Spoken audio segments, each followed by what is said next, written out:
Hello, this is Neal with Lane Arms and Appraisals, and I'm here to talk to you today about a common question we get about bolt-action hunting rifles, and that is, what is the difference between a controlled round feed action and a push feed action? So let's dive right into that. I have got a Remington Model 7 here. This is a scaled-down model of the classic Remington 700, which is a common, popular, well-made push feed action.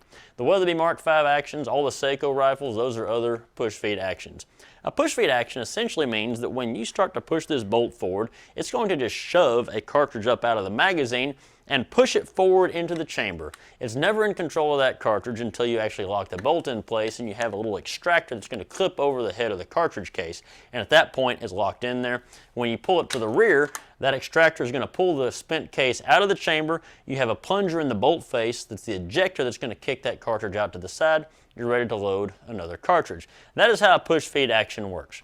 Okay, the controlled feed is a little different. This is a Winchester Model 70. It's a classic controlled round feed gun, and the primary difference is that you have going down the side of this bolt what they call a full-length claw extractor. You can see it going down there, and the extractor on the bolt face is larger than it would be on a push feed gun.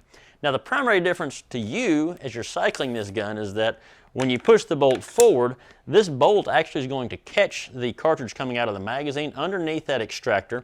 It's going to guide it all the way into the chamber. It's going to guide it all the way back out. So the bolt is in control of that cartridge all the way in, all the way out.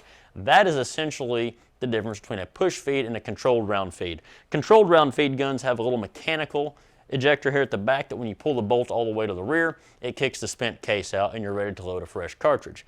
So what are the pros and cons between a controlled round or a push feed gun? The answer is really not that much. Some of the pros that you'll hear about in correlation with the push feed guns, first of all, is that it has what they call 3 rings of steel. What that means is if you look at the bolt on a push feed gun, if you look at the end of it, the bolt face is recessed inside the bolt, so when this has the case all the way into the chamber, the head of the case is actually sitting down inside the bolt, so you have an extra layer of steel around the cartridge.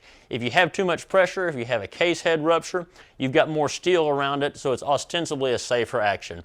With modern guns and ammunition, generally speaking, that's never a problem, but it is something you'll hear about with push feed guns. The other thing I've always heard about with push feed guns is that they're inherently more accurate than controlled round feed guns, and that is just not true.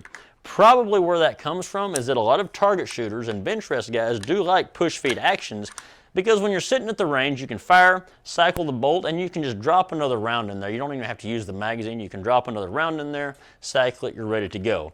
Now, a guy named Carlos Hathcock used a Winchester Model 70 controlled round feed rifle, and I understand he did pretty well with it. So the difference in accuracy is really nothing.